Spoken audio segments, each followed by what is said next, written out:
Today we're going to look at how to start up your PZ016 pizza oven. So first thing is we want to make sure we're on a secure table. We want to make sure that we don't have anything underneath it that will burn, as we do get some heat out the bottom. And then we want to make sure that our flue is pushing in the right direction. So we want this to have it so the air will flow through it. If the air is blowing really hard in one direction, you can simply turn it and have it go the other way. To light the unit, we're going to start by removing the flame guard. We're going to take out our pellet box. We simply slide this out. What we want to do is we want to start by putting a fire starter in. So we're going to put a fire starter right there. And we're going to put a handful of pellets on it just to get things going. This then goes back into the unit.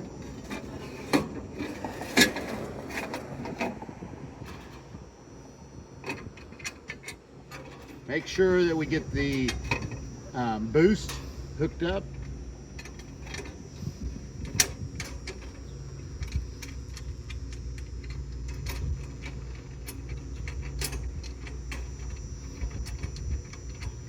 And this just needs to be slightly tight so that it'll slide. We're then going to add pellets to the hopper.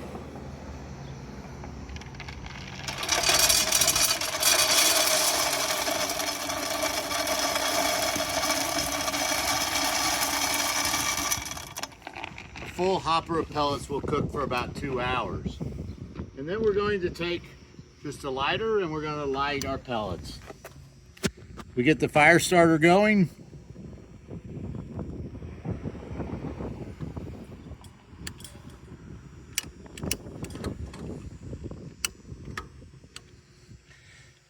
Sometimes on windy days, it's good to put a second fire starter here on the back. Makes it easier to get things started.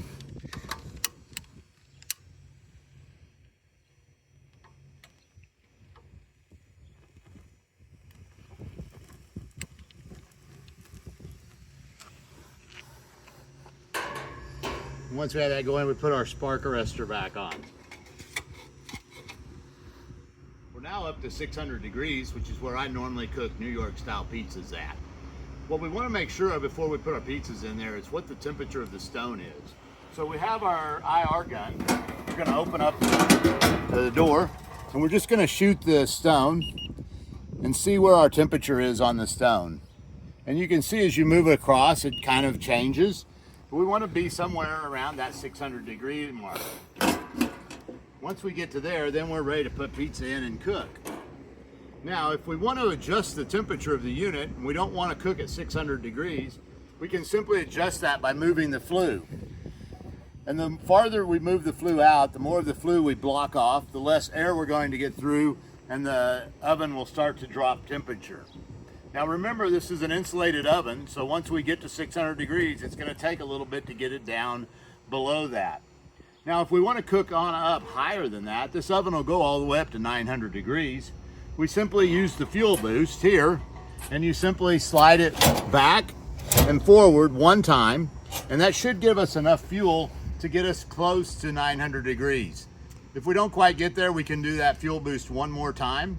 However, do not take the fuel boost and move the lever 5 or 6 times, or you will be up at over 1,000 degrees. That's the basic operations of the PZ016.